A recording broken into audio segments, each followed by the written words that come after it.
प्यारे मित्रों, नमः संस्कृताय। आशा करते हैं आप सभी लोग बहुत अच्छे से होंगे और बहुत बढ़िया पढ़ाई कर रहे होंगे। संधि है, थोड़ा सा कठिन टॉपिक चल रहा है। संस्कृत का प्रकरण ही ऐसा होता है, थोड़ा सा कठिन होता है, लेकिन कठिन कुछ भी नहीं है। यदि आप मन लगाकर पढ़ेंगे तो सब कुछ बहुत आसान तरीके से आप समझ जाएंगे, क्योंकि कुछ है ही नहीं है। हर सूत्र को हमने पदच्छेद करके आपको समझाते हैं ना, जितने भी सूत्र रहते हैं उनको पदच्छेद करते हैं, फिर इसके बाद परिभाषा लिखाते हैं, उदाहरण बताते हैं। फिर भी यदि कहीं नहीं समझ में आता तो भी हम हैं ना, आप हमसे कमेंट करके बताइए कि सर ये नहीं समझ में आया, फिर से समझा दीजिए, है ना। तो हम आपके साथ हैं। आप सभी लोग बस अपने मनोबल को गिराइए मत, इस परीक्षा में ज़रूर पास हो जाएंगे, ऐसी हमारी शुभकामनाएं हैं। लेकिन उसके लिए आपको दिन रात मेहनत करनी पड़ेगी, ठीक ना, परीक्षा तक। ठीक है, चलते हैं टॉपिक की ओर। टॉपिक है विसर्ग संधि। क्या है विसर्ग संधि ना, देख लीजिए जैसा लिखा हुआ है। विसर्ग संधि का आज प्रकरण चलना है। व्यंजन संधि हमने लगभग पूरा खत्म कर दिया। एक सूत्र बचा हुआ है, उसको अभी तुरंत हम बताए दे रहे हैं। इसके बाद विसर्ग संधि को हम शुरुआत करेंगे, है ना। तो सभी लोग लाइव हो जाइए, कॉपी और पेन लेकर बैठ जाइए। बस चलते हैं टॉपिक की ओर, ठीक ना। कल की संधि में हमने क्या पढ़ा था?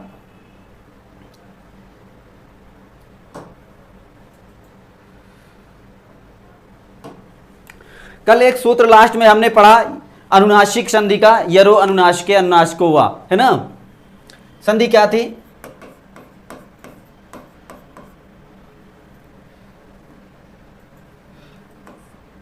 अनुनासिक संधि।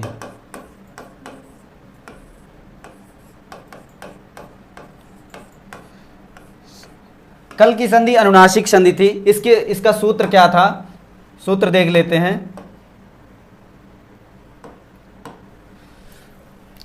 सूत्र था यरो अनुनासिके अनुनासिको वा, यरो अनुनासिके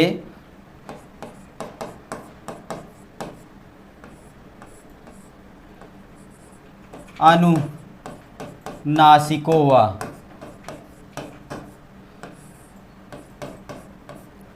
ठीक, ये सूत्र था। कहता था कि यर प्रत्याहार के बाद अनुनासिक कोई वर्ड आए, अनुनासिक का कोई वर्ड आए तो अनुनासिक हो जाता है। इतना आप जानते हैं। कल आपको बताए कि यर प्रत्याहार का कोई वर्ड हो, इसके बाद क्या हो? अनुनासिक कोई वर्ड हो, है ना, अनुनासिक वर्ड हो, तो फिर क्या हो जाता था? अनुनासिक हो जाता था। इतनी बात आपने जाना। तो जैसे क्या था, एक एतद धन मुरारी, एतद धन मुरारी, जैसे ये उदाहरण था। तो इसको दकार को जहां पर यार प्रत्याहार के अंतर्गत दा आता था, तो दा के स्थान पर अनुनासिक कर देना था। बाद में ये मकार जो है अनुनासिक वर्ण था। देखिए 5 वर्णों में से अनुनासिक वर्ण में मकार आपको अनुनासिक वर्ण मिल जाएगा। अमंगर्णम एक 7वां सूत्र है महेश्वर सूत्र का, उसके अंतर्गत आपको मकार मिल जाएगा। तो कहता है कि ये यार प्रत्याहार के स्थान पर अनुनासिक हो जाना चाहिए। तो अनुनासिक जो होगा इसी वर्ग का, जो दा जिस वर्ग का है, इसी वर्ग का अंतिम वाला अक्षर अनुनासिक होता है। सभी वर्गों का अंतिम अक्षर अनुनासिक होता है। तो दा का अंतिम अक्षर क्या होगा? ता था दा ध ना हो जाएगा। तो ना अनुनासिक है, इसको जो है यहां पर ना कर देंगे हलंत के साथ। हलंत यहां पर भी लगा हुआ है ना, तो यहां पर आपको एतद कर देना है। एतन हो जाएगा। और फिर क्या है? मुरारी। इतनी बात समझ में आई? तब क्या हो जाता था? एतन मुरारी। ऐसा हमने पढ़ा कल, है ना। तो ये सूत्र कल की डेट में खत्म हो चुका था, यरो अनुनासिके अनुनासिको वा। तो ये क्या कहता था कि कोई अनुनासिक वर्ण बाद में आए तो फिर पूर्व वाले जो वर्ण था उसका जो है अनुनासिक हो जाता था। भैया थोड़ा वो चालू कर दीजिए, ठीक ना। पूर्व वाले वर्ण का अनुनासिक वर्ण हो जाता था, है ना। ये चीज हमने पढ़ा। तो अब अगली वाली संधि में क्या कहता है, थोड़ा सा जानने वाली चीज है, देख लीजिए। सूत्र है, सभी लोग नोट करेंगे। कल की तो संधि आपने नोट कर लिया। अरविंद कुमार, हाँ दीपक भाई हम आ गए। देवव्रत पांडे प्रणाम सर जी। प्रणाम भैया। सृजन यादव जी सर। रंजना वर्मा, सभी लोग उपस्थित हैं। दीपक कुमार जी, सभी लोग उपस्थित, सबकी उपस्थिति को बहुत बहुत धन्यवाद। प्रीति तिवारी जी सर, देवव्रत पांडे, रोशनी वर्मा, सभी की उपस्थिति को बहुत बहुत धन्यवाद। सभी लोग पेन और कॉपी लेकर बैठ जाइए। सूत्र है प्रत्यय भाषायाम नित्यम। प्रत्यय भाषायाम नित्यम, ठीक ना। ये सूत्र है। ये क्या कहता है? अभी तक हमने पढ़ा कि यरो अनुनासिके अनुनासिको वा, यर प्रत्याहार के बाद कोई अनुनासिक वर्ण आए तो उसका क्या हो जाता था, अनुनासिक हो जाता था। किसका, यर प्रत्याहार के स्थान पर, है ना, यर प्रत्याहार के स्थान पर अनुनासिक हो जाता था, ऐसा हमने पढ़ा। तो ये क्या कहता है, प्रत्यय भाषायाम नित्यम, प्रत्यय का यदि अनुनासिक वर्ण हो, जो अभी तक अनुनासिक वर्ण हम केवल जानते थे कि यर प्रत्याहार के बाद अनुनासिक वर्ण हो, तो उसका यर प्रत्याहार के स्थान पर जो है क्या हो जाता था, अनुनासिक हो जाता, लेकिन विकल्प से होता था। देखिए हमने आपको बताया था एतद धन मुरारी, मुरारी था तो इसको हमने एक बार बनाया था एतद मुरारी, है ना। कल की संधि आप पढ़े होंगे तो उसमें उदाहरण देख लीजिए, एक रूप हमने ये बनाया था और दूसरा रूप हमने ये बनाया था एतन मुरारी, है ना, क्योंकि वो जो है वैकल्पिक था। लेकिन ये कह रहा है कि यदि जो प्रत्यय, जो अगला अनुनासिक वर्ण होगा वो प्रत्यय का हो तो यहां पर नित्य होगा, फिर विकल्प नहीं होगा, नित्य क्या होगा, अनुनासिक वर्ण नित्य हो जाएगा, ठीक है ना, ये चीज कह रहा है। इतनी बात समझ में आई, चलिए नोट कर लीजिए, इसकी परिभाषा तो समझ में आ जाएगा।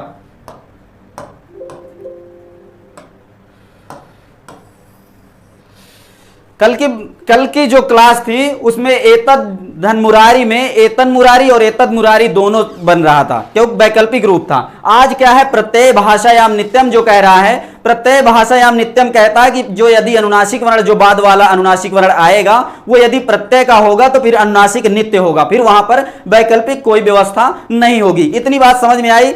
यदि आप परिभाषा लिख लेंगे तो ज्यादा समझ में आ जाएगा, ठीक है ना। परिभाषा सभी लोग नोट कर लीजिए।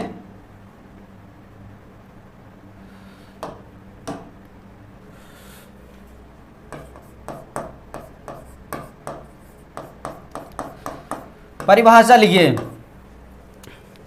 देखिए अच्छा, यर प्रत्याहार और ये क्या कहते हैं, रो अनुनासिक अनुनासिक, केवल इसकी अनुवृत्ति हम पिछले वाले सूत्र से लेंगे, तभी यहां पर उसकी बात हम करेंगे। नहीं तो यहां पे प्रत्यय भाषायाम नित्यम आपको समझ में ना आए कि भैया यार कहां से आ गया, यार तो यहां पे है ही नहीं, अनुनासिक वर्ण की कोई बात ही नहीं हो रही है। तो ये पिछले वाले सूत्र से हमने बताया कि पाणिनि महोदय जो है वो जिस बात को एक बार कह देते थे फिर उसको दोबारा नहीं कहते थे, फिर अगले सूत्र में उसकी अनुवृत्ति ले लेते थे, है ना। अनुवृत्ति लेने का मतलब पिछले वाले सूत्र से उधार ले लेना, है ना। तो उधार यहां पर क्या लिए हैं, यर प्रत्याहार और अनुनासिक, अनुनासिक का लिया, लेकिन यहां पर क्या कहता है, प्रत्यय का हो। अनुनासिक तो वहां से लिए, लेकिन यहां पर कह रहा कि जो अनुनासिक आप लेंगे वहां से वो अनुनासिक तो रहे लेकिन प्रत्यय का रहे। इतनी बात आपके समझ में आ गई। परिभाषा नोट कर लीजिए तो समझ में आ जाए। यर प्रत्याहार के बाद, यर प्रत्याहार के बाद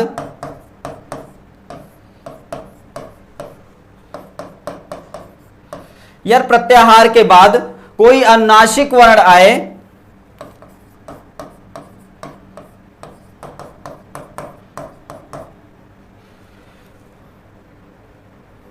कोई अनुनासिक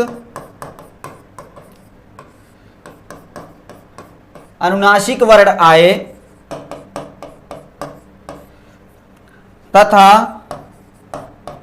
वह अनुनासिक वर्ण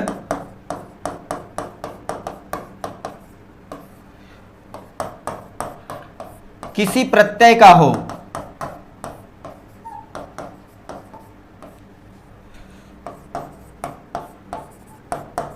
तो अनुनासिक नित्य होगा। तब जो है क्या हो जाएगा, अनुनासिक। तो यर के स्थान पर, यर के स्थान पर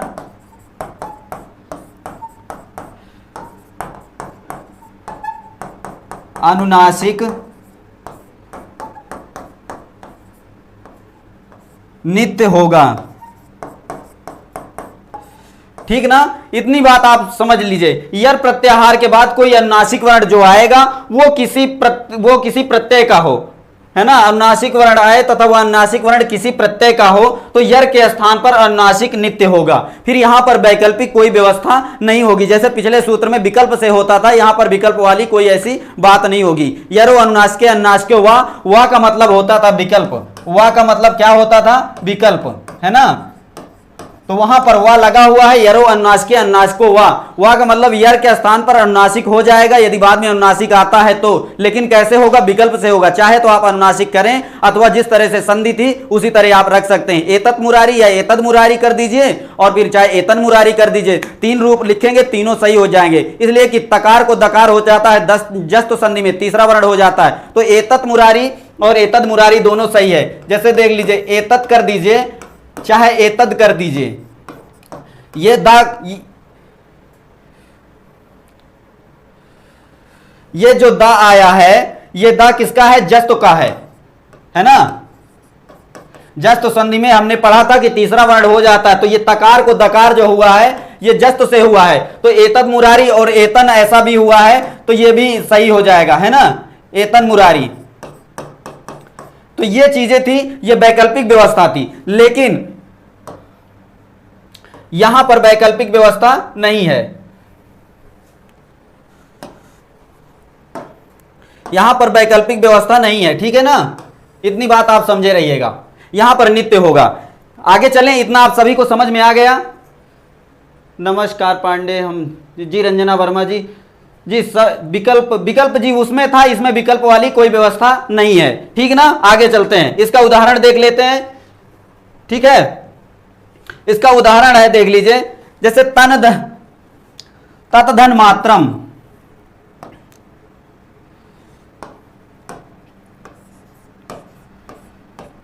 तत धन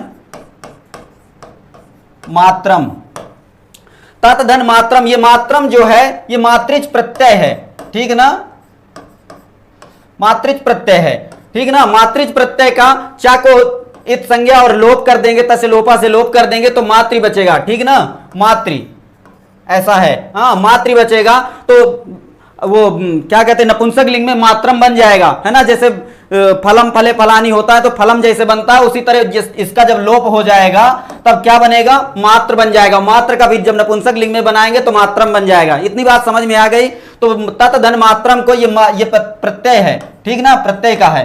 तो प्रत्यय जहां होगा वहां पर नित्य होगा। अभी आपने परिभाषा लिखा तो इसको क्या हो जाएगा?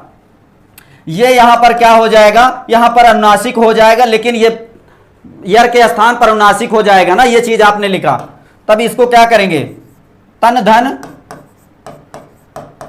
मात्रम ऐसा कर देंगे, तब इसका बनेगा क्या? तन मात्रम बन जाएगा, ठीक ना। ये मात्रम है, ठीक ना, तन मात्रम। ऐसा समझ लीजिए कि जहां पर ये मात्रिच या मयट प्रत्यय आएंगे, मयट या मात्रिच प्रत्यय आते हैं, यही दो प्रत्यय आएंगे। ये समझ लीजिए कि मात्रिच का है तो इसको जो है चा को हलंत वो तस लोपा से लोप कर देंगे, मातृ बचेगा और नपुंसक लिंग में मात्रम बन जाता है। इतनी बात आप समझ लीजिए, चाहे नोट कर लीजिएगा बाद में आपको समझने के लिए नोट कर लीजिएगा कि मात्रिच प्रत्यय का है, चा का लोप कर दिया गया तो मातृ बचा और नपुंसक लिंग में मात्रम बनता है, ठीक ना। इतनी बात समझ में आई। आगे उदाहरण देख लीजिए, वाक धन मयम, वाक धन मयम, ये मयम है, ये मयट प्रत्यय का है। किसका है? मयट प्रत्यय। तो मयट प्रत्यय का टकार का जो है तसलोपा से लोप कर देंगे, है ना, हलंतम से इत संज्ञा और तसलोपा से लोप कर देंगे तो मय बचेगा और मय का नपुंसक लिंग में मयम बन जाता है। इतनी बात आप समझे रहिएगा, इतना बहुत आसान है। तब यहां पर आप देख रहे हैं कि अनुनासिक है और ये प्रत्यय का है अनुनासिक वर्ण, है ना। जो मां है वो अनुनासिक वर्ण है ना। आप जानते हैं कि कुचु टुतु पु में अंतिम वर्ण जो जितने भी हैं पांचों वो सारे अनुनासिक हैं। तो मकार जो है अनुनासिक वर्ण है। तो अनुनासिक वर्ण के पहले जो का आ रहा है ये यर प्रत्याहार का है कि नहीं? देखिए हा को हटा देंगे तो यर प्रत्याहार में सभी आ जाते थे, है ना, आप जानते थे। तो इसको का के स्थान पर अंगा कर दीजिए, यर प्रत्याहार का है ही है तो इसके स्थान पर अंगा कर देंगे और फिर क्या है? वा को इधर लिख दीजिए और फिर इधर क्या है? मयम कर दीजिए। इतनी बात समझ में आई। तो ये हलंत के साथ रहेगा तब इसका क्या हो जाएगा? वांग्मय हो जाएगा। बहुत कठिन नहीं है। जहां पर आपको कठिन लग रहा हो तो आप बताइए, जहां पर दिक्कत हो रही हो आप बताएंगे तभी हम समझ पाएंगे। फिर आप कहें गलत पढ़ा रहे हो, ऐसा कुछ भी नहीं है, आपके साथ हैं, आपका बिल्कुल अनभला नहीं करने आए, आपके साथ हित में जुड़े हुए हैं कि आपका हित हो। इसलिए अब देख लीजिए का के स्थान पर अंगा क्यों हुआ, क्योंकि यर का अनुनासिक हो जाता है। का वर्ण, जो का वर्ण है ये यर प्रत्याहार का है। आप पिछले वाले सूत्र में देख लीजिएगा, वहां पर यर के जितने भी वर्ण थे सारे हमने लिख दिए थे, आप नोट कर लीजिए, नहीं पिछली वीडियो देख लीजिए। तो का के स्थान पर अंगा कर दिए क्योंकि अनुनासिक वर्ण हो जाएगा, बाद में अनुनासिक होगा, तो है ना। इतनी बात समझ में आई, तब ये बन जाएगा वांग्मयम। इतना समझ में आ गया। और एक देख लीजिए चित धनमयम, चित धन मयम। मयम आप जानते हैं ये मयट प्रत्यय है, मयट प्रत्यय का ये टकार का लोप हो जाएगा, मय बचेगा, है ना। तब इसको क्या हो जाएगा, तकार के स्थान पर ना हो जाएगा क्योंकि बाद में अनुनासिक वर्ण है। इतनी बात समझ में आ रही है, ये अनुनासिक वर्ण है मां, या अंगा अड़ा न मा, ये सारे अनुनासिक वर्ण हैं। तो ये पूर्व वाले यर प्रत्याहार में, यर प्रत्याहार के अंतर्गत ता आता है, आप देख लेंगे तो समझ में आ जाएगा। तो यर का क्या कहता है, अनुनासिक हो जाएगा, तो ये अनुनासिक इसमें ता को ना कर दीजिए, इधर ची है ना, तो ऐसा जोड़ दीजिए, चिन्ह धन मयम हो जाएगा। किसी को कोई दिक्कत हो रही हो तो भैया बताइएगा, बिल्कुल कोई संकोच मत करिएगा, ठीक ना, चिन्मयम बन जाएगा। इतनी बात समझ में आ गई, इतनी बात समझ में आ गई सभी को। किसी को कोई डाउट हो तो बताइए। सर बहुत ही अच्छा समझ में आ रहा है, अमरेश सिंह जी, बहुत बहुत धन्यवाद भैया। बहुत मन से, यदि आप भी जितना मन से हम समझाना चाह रहे हैं उतने मन से यदि आप भी हमारे साथ कोशिश करेंगे तो बिल्कुल आपको समझ में आएगा, कोई दिक्कत ही नहीं है। यहाँ पे बहुत आसान सी संधि आप पढ़ रहे हैं, इस समय समझ रहे हैं। अब चलें आगे, आगे देख लीजिए। अब देखिए व्यंजन संधि का यहीं पे इतिश्री हो गया, है ना। अब क्या करना है, मतलब इति सिद्धम हो गया है ना। अब जो है क्या पढ़ना है, विसर्ग संधि।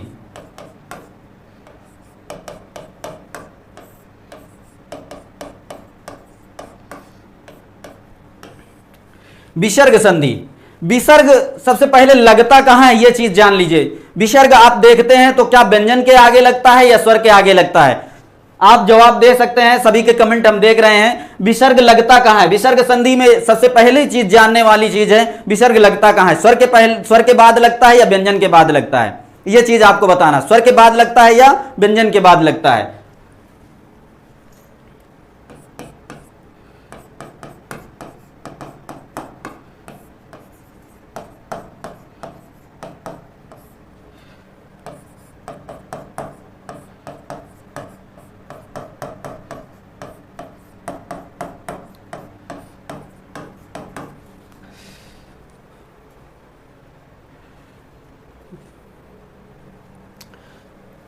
वॉवेल के बाद रोशनी वर्मा जी, स्वर के बाद प्रीति सिंह, बहुत बढ़िया जवाब। विसर्ग संधि जो है, विसर्ग संधि में विसर्ग हमेशा स्वर के बाद लगता है, इतना आप जाने रहिए। विसर्ग के जो विसर्ग लगता है वो हमेशा स्वर के बाद लगेगा। तो इसमें परिभाषा लिख लीजिए विसर्ग संधि की, ठीक ना। विसर्ग संधि की परिभाषा लिखेंगे तो समझ में आएगा, फिर आगे उसके बाद चलते हैं, ठीक ना। सभी लोग, किसी को कोई दिक्कत होती है तो आप कमेंट के माध्यम से बताएं। रितु वर्मा विसर्ग संधि, भारती राजपूत स्वर के बाद, जी स्वर के बाद लगता है जी, बिल्कुल। अनिल मौर्य जी स्वर के बाद, जी बहुत बहुत धन्यवाद, सभी को समझ में आ रहा है बिल्कुल। लिख लीजिए विसर्ग के बाद यदि स्वर या व्यंजन आए तो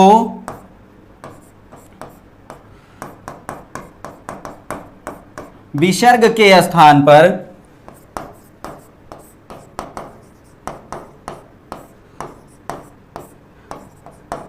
जो परिवर्तन दिखता है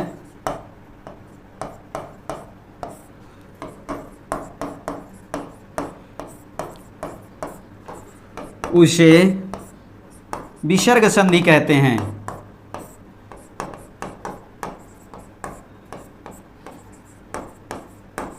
सभी लोग नोट करते चलें। विसर्ग के बाद यदि स्वर या व्यंजन आए तो विसर्ग के स्थान पर जो परिवर्तन दिखता है उसे विसर्ग संधि कहते हैं। इतनी बात समझ में आ गई। कहीं पे भी आपको दिक्कत होती है आप तुरंत कमेंट के माध्यम से बताएंगे, लेकिन ये सारी चीजें अभी फॉलो होती दिखेंगी आपको, ये सारी चीजें आपको दिखेंगी कि विसर्ग के बाद जो है स्वर आएगा या तो व्यंजन आएगा, लेकिन उनमें परिवर्तन होगा तो विसर्ग के स्थान पर होगा। जैसे देख लीजिए, जैसे क्या है, मनः धन रथः, क्या हो जाएगा, इसका हो जाएगा मनोरथः,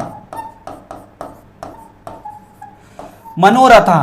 देख लीजिए विसर्ग के स्थान पर क्या हो गया, ओ हो गया है, विसर्ग के स्थान पर क्या हो गया, विसर्ग के स्थान पर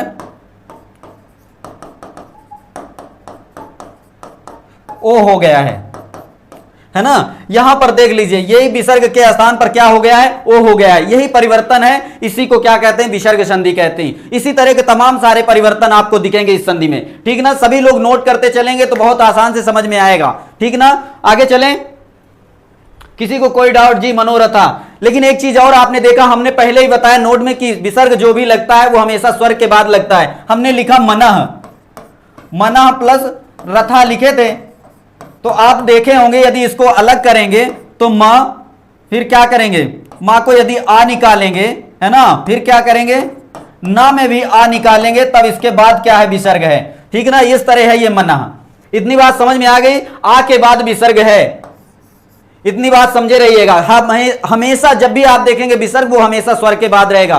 कभी व्यंजन के बाद यदि इस तरह आप सोच रहे हो ऐसा लिखा हो, ऐसा कभी नहीं लिखा रहेगा, ठीक ना, ऐसा कभी हो ही नहीं सकता है। बिल्कुल आप इससे मतलब समझ लीजिएगा कि हमेशा विसर्ग जो होता है वो स्वर के बाद रहेगा। इतनी बात समझ में आ गई। आगे चलें,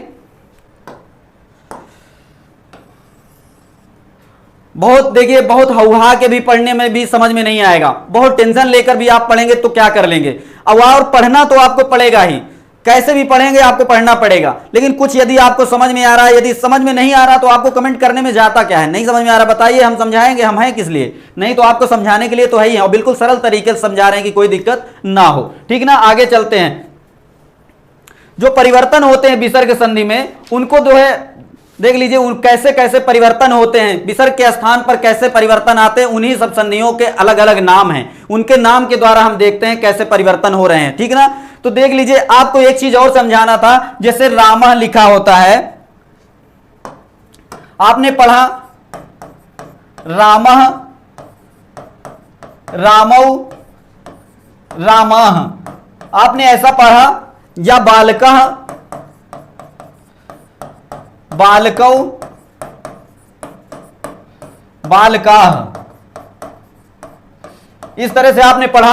लेकिन इनके सुप प्रत्यय इनमें लगा है तभी ये विभक्तियां दिख रही हैं, इसमें सुप प्रत्यय लगे हैं सब में तभी ये विभक्तियां दिख रही हैं। सुप प्रत्यय आप जानते हैं, सु और जस, अम और सस, टाभ्याम भीस, गेभ्याम भस, है ना। इस तरह यदि आपको याद है तो अच्छी बात है, लेकिन जान लीजिए इसमें सु लगा है। यदि इसको रामा कैसे बना है, यदि आप देखेंगे तो राम और प्लस सु, है ना, तो सु में उकार की इत संज्ञा और लोप कर देंगे तो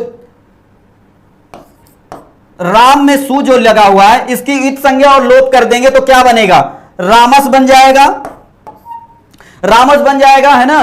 तो रामस का जो है रुत मतलब इसका रा भी हो जाता और रा को फिर क्या हो जाता, विसर्ग हो जाता, तब जाकर ये रामा बनता है। तो ये राम और सु है, जैसे बालक और सु मिलकर के ये बराबर क्या हुआ है, बालका बना है। बालक और सु मिलकर के बालका बना हुआ है। ये चीज आप जाने रहिए कि बहुत इंपॉर्टेंट चीज है।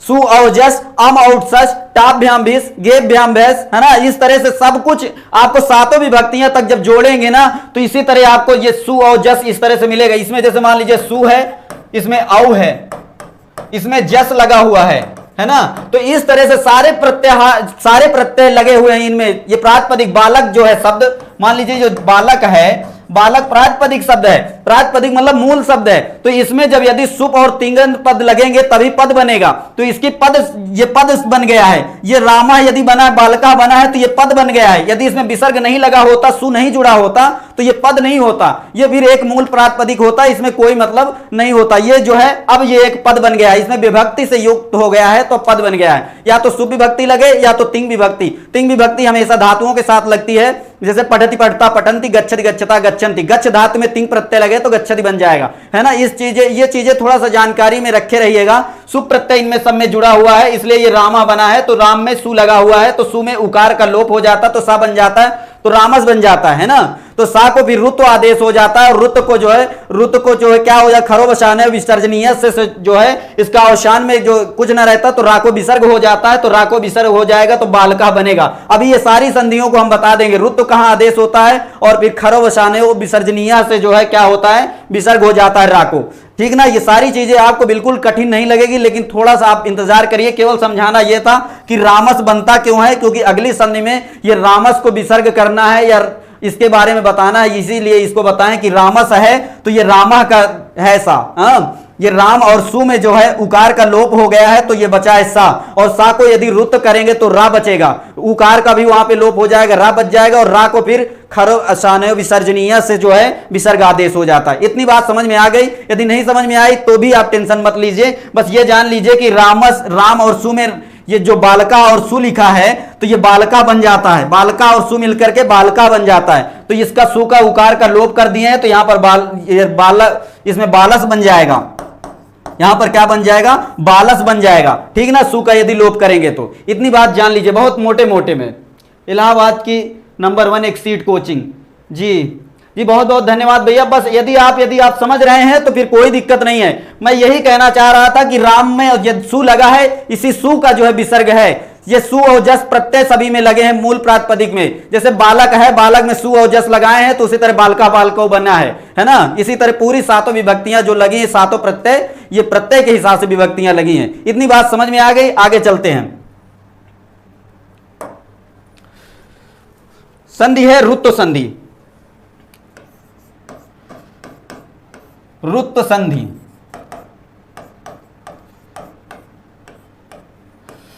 रुत्व संधि का सूत्र है सजुसो रु, सजुसो रु, ठीक ना। यहां पर विसर्ग कर दीजिए।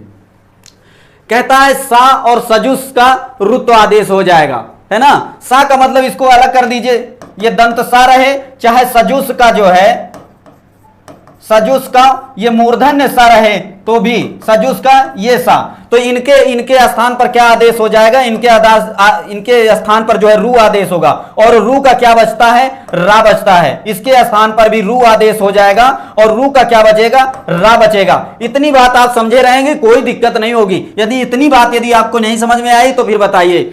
सजुस और ये सा का इनका रुत्व आदेश होगा इसी संधि में। अभी परिभाषा नोट करवा देते हैं, और फिर सा को जब रू आदेश हो जाएगा तो ऊ की भी इत संज्ञा और लोप हो जाएगा, तो बचेगा केवल रा, ठीक ना। इतनी बात आप समझे रहिएगा, परिभाषा नोट कर लीजिए, समझ में आ जाएगा, ठीक ना। परिभाषा नोट करिए।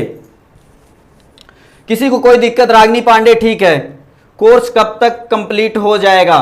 गौरव तिवारी जी, भाई साहब बहुत जल्दी, परीक्षा के पहले तो कंप्लीट हो ही जाएगा, इसमें कोई दो राय नहीं है। बस ये होता है कि आपको कितनी सरल भाषा में समझाएं, आपको समझ में आए, इस वजह से हम सारी नौटंकी करते हैं, और कुछ भी नहीं है। किसी तरह आपको समझाना है कि आपका किसी तरह कल्याण हो जाए, बस इसीलिए थोड़ा सा मेहनत ज्यादा करते नहीं। परिभाषा लिखा दे, उदाहरण लिखा दे, इससे भी काम चल जाता, लेकिन वो आपके दिमाग में कंठस्थ नहीं हो पाएगा। इसलिए थोड़ा सा इसकी पूरी कहानी बताते हैं कि इसको ऐसे ऐसे रखेंगे तो यदि आपको समझ में आ जाएगा, ठीक ना। फिर बाद में पूछे कि ये रा कहां से आ गया, ये सा क्या है और ये मूर्धन्य सा क्या है ना। तो ये चीजें आपको बताना पड़ेगा, ठीक ना। परिभाषा नोट कर लीजिए तो समझ में आ जाए। बाकी टीचर तो नंबर 1 है, इसलिए एक सीट फैमिली है हम सब स्टूडेंट की, जी ठीक है भैया। रोशनी वर्मा जी, जी सर पढ़िए, सभी लोग पढ़ लीजिए, देख लीजिए, फिर बाद में वार्तालाप आपस में कर लीजिएगा, ठीक ना। कहता पदांत सा, ये सा जो होगा ये किसका होगा, पदांत का होगा, किसी पद का होगा। जैसे देख लीजिए राम लिखा हुआ है तो राम अभी पद नहीं है, लेकिन इसमें जब सु जुड़ जाएगा तो सु से जुड़ेगा तो ये क्या बन जाएगा, ये पद बन जाएगा, पद बन जाएगा। इसका मतलब रामा जो है ये पद है, लेकिन इसका उकार यदि निकाल देंगे तो ये रामस बन जाएगा, ये भी एक पद है, क्योंकि इसमें जो है सु और जस जुड़ा हुआ है, ठीक ना। तो ये एक पद है, इतनी बात आप जाने रहिए। तो क्या कहता है, पदांत सा, या सजुस का मूर्धन्य सा, ठीक ना, सभी लोग नोट करिएगा तो समझ में आ जाएगा। फैमिली है, हम सब स्टूडेंट समझ के ही पहले में आ जाता है। शशि मिश्रा जी बहुत बहुत धन्यवाद, पहले ही समझ में आ जाता है, कोई दिक्कत नहीं है, हम तो आपके साथ ही हैं, ठीक ना, कोई दिक्कत हो तो बताइएगा। पदांत सा तथा सजुस का सा, पदांत सा हो तथा सजुस का सा हो, है ना, तो क्या हो जाता, उसके स्थान पर रू आदेश हो जाता, तो उसके स्थान पर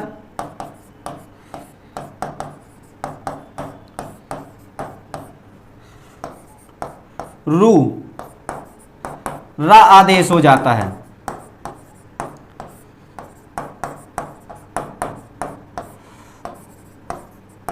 इतनी बात नोट कर लीजिए, पदांत सा हो या सजुस का सा हो तो उसके स्थान पर क्या हो जाता है, रू आदेश हो जाता है। रू का क्या बचता है, सिर्फ रा बचता है, ठीक ना, इतनी बात जान लीजिए, इतना सब कोई समझ लीजिए, बस कोई दिक्कत नहीं है। पदांत सा हो, जैसे राम हो तो रामस में ये जो सा है ये पदांत का है, तो इसका सा हो चाहे फिर किसी और का सा हो, मूर्धन्य सा जिसमें आ रहा हो वो वाला उदाहरण हो, तो उसका क्या हो जाता है, उसके स्थान पर रू आदेश हो जाएगा। रू का क्या बचता है, रा बचता है। तो ठीक है, इतना नोट कर लीजिए सभी को, फिर इसके बाद आगे चलते उदाहरण देख लेते हैं। आगे चलें, आगे उदाहरण देख लीजिए।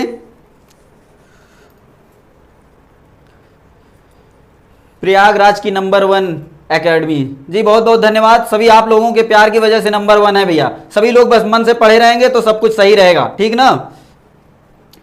देख लीजिए, जैसे हमने लिखा था रामस, लिखा था ना रामस, ये एक शब्द है, तो सा कैसे आया ये चीज अब बताने की जरूरत नहीं है, सू का सा बचा हुआ है ना, तो सा के स्थान पर क्या हो जाएगा, रुत्व आदेश हो जाएगा। रुत्व आदेश का मतलब इसका क्या बचेगा, रा बचेगा, उकार का वो लोप हो जाएगा, है ना, तो ये क्या बच जाएगा, रामर बन जाएगा, ठीक ना। इतनी बात समझ लीजिए, ये केवल संधि का ये इस तरह से उदाहरण है, रामस का रामर बन जाएगा, है ना, रुत्व संधि में, ठीक ना। इतनी समझ में आई बात, और देख लीजिए उदाहरण और समझ में आ जाएगा। कविस धन अयम मान लीजिए, पढ़िए कविस, कविस में जो सा है ये तो अब बताने की जरूरत नहीं है, सा कहां से आया, ये सा वही सु और जस का सा है, ठीक ना, उसका उकार का लोप हो गया तो सा बचा। कविस में जो सा लगा है ये सु का है, ठीक ना, इतनी बात समझ में आई। कविस धन अयम, इतना समझ लीजिए। और फिर सा के स्थान पर क्या हो गया, रुत्व, और रुत्व को क्या आदेश होता है, रुत्व को रा आदेश होता है ना। तब यहां पर क्या लिख देंगे, कविर ऐसा लिख देंगे, और फिर इसके बाद क्या है, अयम है। अब भैया इतना कठिन तो नहीं है, यदि नहीं समझ में आता तो बताइएगा, लेकिन इतना कठिन नहीं है। कविर धन अयम, ये रा जो है स्वर वियुक्त है, मतलब स्वर के साथ नहीं है ना, तो इसके लिए जब ये स्वर इसमें मिल जाएगा तो पूरा रा हो जाएगा। अरे गड़बड़ लिखा हुआ है, कविर है ना, तो इस तरह लिख दीजिए, कविरयम हो जाएगा। ऐसा बन जाएगा कि नहीं, सभी लोग ऐसा बना लेंगे, ये बन जाएगा, क्योंकि ये सा के स्थान पर रुत्व आदेश, और रुत्व में रा के जो रा में ऊ की मात्रा लगी उसकी भी इत संज्ञा और लोप हो जाएगा तो रा बचेगा, तो ये कविर हो जाएगा। और अयम में रा में जो आ ये मिल जाएगा तो पूरा रा हो जाएगा और अयम जुड़ जाएगा। इतनी बात समझ में आई। किसी तरह का कोई डाउट हो तो आप कमेंट के माध्यम से बताइए, किसी को कोई कम दिक्कत। प्रीति सिंह, कविरयम जी बहुत बहुत धन्यवाद। रागिनी पांडे जी, स्वरविहीन है जी, बिल्कुल, ये जो रा है ये स्वरविहीन है, तो स्वरविहीन से ये जो है आ इसमें जुड़ जाएगा तो स्वर युक्त हो जाएगा तो रा पूरा हो जाएगा, है ना, तो इसलिए कविरयम बन जाएगा। इतनी बात सबको समझ में आ गई। और एक उदाहरण देख लीजिए, हरेश धन इदम,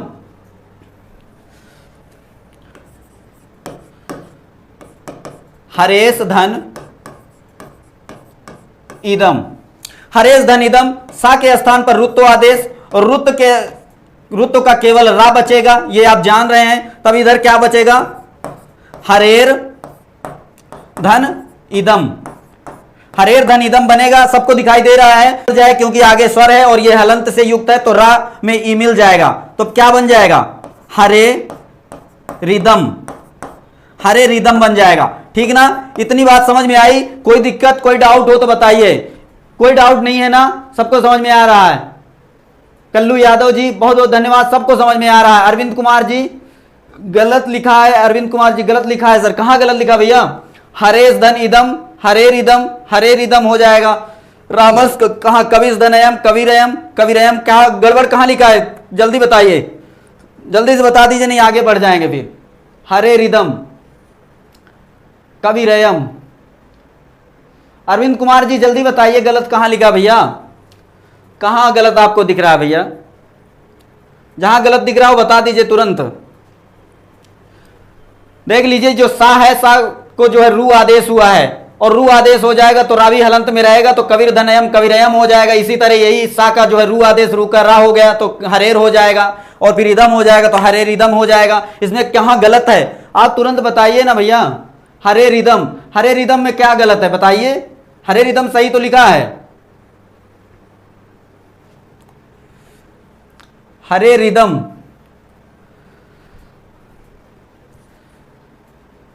अंकित यादव नो डाउट सही है सर, बिल्कुल सब कुछ सही है भैया। देखिए बिल्कुल हड़बड़ाइए मत ना, बहुत ज्यादा हवा के पकड़िए, ऐसे हवा के पकड़ेंगे सब छूट जाएगा। अच्छे से पकड़िएगा, समझ में आ जाएगा, है ना। कैच करिए, बहुत जल्दबाजी में बिल्कुल मत लीजिए। सब कुछ सही लिखा हुआ है। यहां पर हलंत लगेगा तो रा भी जो आएगा वो हलंत के साथ ही युक्त आएगा भाई। उसका ऊ जो है वो लोप हो जाएगा तो स्वर विहीन होगा, तो रा का जो है फिर हलंत लग ही जाना है। जिसका स्वर विहीन हो जाएगा तो हलंत हो ही जाएगा। इसी तरह जो हरे सु में था, सु में उकार की जो इत संज्ञा हुई इसलिए सा में हलंत लग गया। रू में ऊ की इत संज्ञा हुई, लोप हुआ तो रा में हलंत लग गया। इसी तरह रा फिर यहां पर हलंत के साथ आएगा। हरे रिदम में रा में जब ई मिल जाएगा तो हरे रिदम हो जाएगा। यदि ये हलंत नहीं लगता तो फिर दो बार ए हो जाता, आ और मिल के आ और ई मिल करके ए हो जाता, हरे रे दम हो जाता है ना, तो गुण संधि यहां पर हो जाती, इसलिए ये स्वरविहीन था तो हरे रिदम हो गया। समझ में आ गया? कोई तरह का डाउट हो तो आप बताइएगा। सब आपके लिए बिल्कुल सरल तरीके से समझा रहे हैं, फिर भी आप परेशान हैं ज्यादा, ठीक ना। और देख लीजिए, मातुस धन आज्ञा,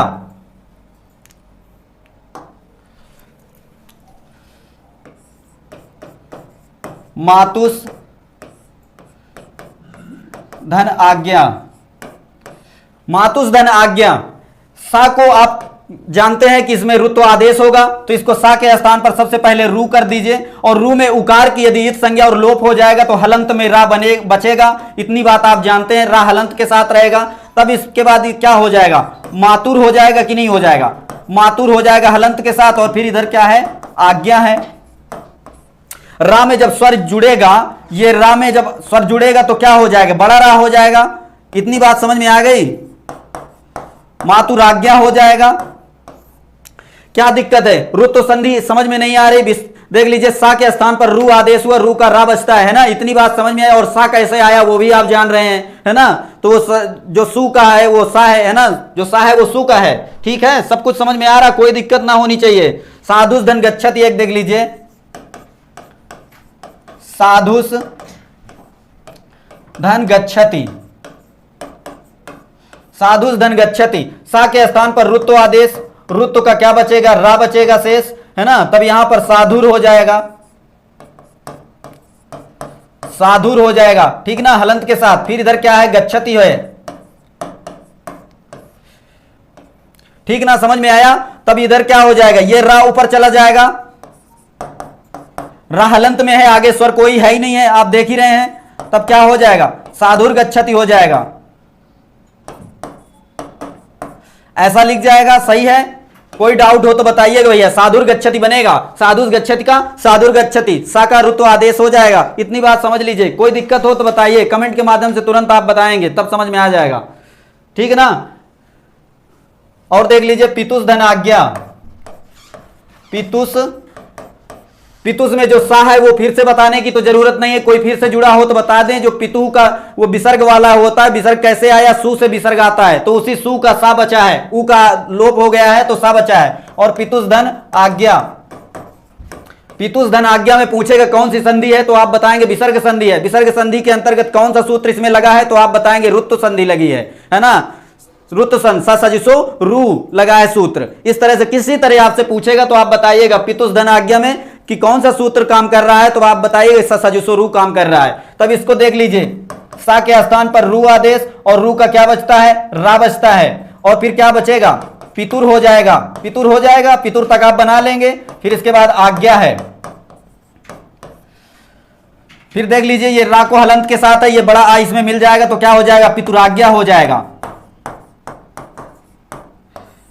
कोई दिक्कत हो तो बताइएगा भैया, बिल्कुल आपके लिए है और बिल्कुल आपको अच्छे से समझाने के लिए आए हैं, समझ के जाइएगा। कुछ डाउट रहे मन में फिर चले जाएं, आप बोल ना पाए, तब ये अच्छा नहीं लगता है। और फालतू किसी तरह से आप कमेंट करें कि नहीं गलत लिखा है, तो आप तुरंत उसी चीज को बताइए कि हाँ ये वाले उदाहरण में पितुस्धन आज्ञा वाला गड़बड़ है, पितुराज्ञा वाला गड़बड़ है। कुछ भी आप करेंगे डायरेक्ट उसका इंगित नाम बताइएगा कि यहाँ पर गड़बड़ है, तो उसको हम सुधारेंगे, ठीक ना।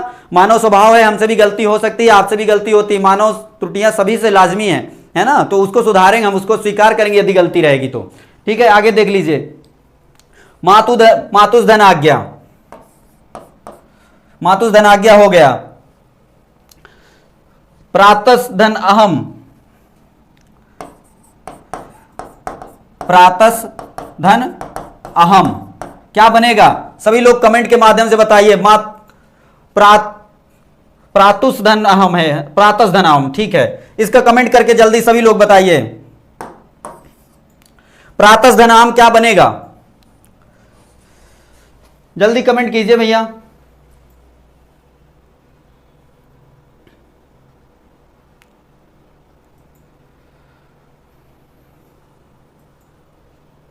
सभी लोग कमेंट करिए भैया जल्दी से।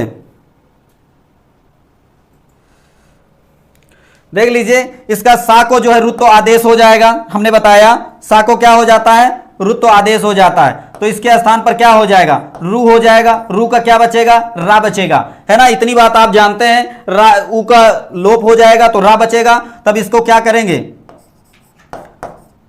प्रातर लिख देंगे, प्रातर्धन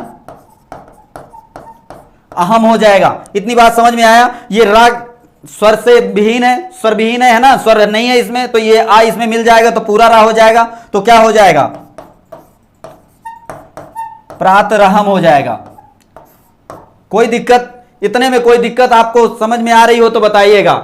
लेकिन एक बात आपसे और कह दूं कि आप अब तक जितने भी आपने ये पढ़ा, आपने वो उसमें हमने एक बार वीडियो में आपसे बताए थे सु और जस अम आउटसस टाभ्याम भैस, है ना, ये सब आप नोट कर लीजिए। सु और जस अम आउटसस टाभ्याम भीस, इतना ये पूरा सातों विभक्तियों का जो है पूरा नोट कर लीजिएगा, ठीक ना। इससे आपका थोड़ा सा आगे का तैयार हो जाएगा। और इसी तरह तिप तस्जी ये वाला भी याद कर लीजिएगा, ठीक ना। सभी लोग नोट कर लीजिए, पिछले वीडियो में हमने ये सब नोट करवाए हैं। यदि नहीं अभी आपने लिखा है तो पिछले वीडियो में देख लीजिए, नहीं किताबों का सहायता ले सकते हैं, ठीक है। इसमें कोई दिक्कत आ रही हो तो बताइए। रुत्व आदेश कैसे हुआ वो सब जान रहे हैं, सा को सा कैसे आया वो अब सब जान गए हैं। सा को रू हो गया और रू को रा हो गया, ठीक ना। सब कुछ समझ में आ गया। कोई डाउट, किसी को कोई डाउट हो तो कमेंट के माध्यम से बताइए।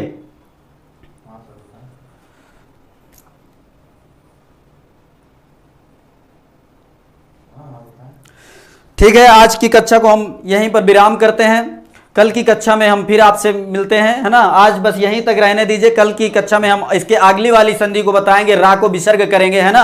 रा को विसर्ग कैसे हो जाता है और फिर विसर्ग को सा कैसे होता है। इन सारी संधियों बहुत मजेदार है। यदि आप थोड़ा सा मन लगाकर पढ़ेंगे तो कुछ डाउट नहीं होगा, समझ रहे हैं। सब कुछ बहुत आसान हो जाएगा। आज आपने सा को रा जाना, फिर कल रा को विसर्ग कर देंगे, वो जान जाएंगे, है ना। तो संधि 1-2 दिन में ये पूरी संधियां आपको समाप्त हो जाएंगी। फिर आप जैसा कहेंगे कारक पढ़ना चाहेंगे या समास पढ़ना चाहेंगे, आपके हिसाब से हम पढ़ाएंगे, ठीक ना। किसी को कोई दिक्कत होनी हो तो बताइएगा, ठीक है।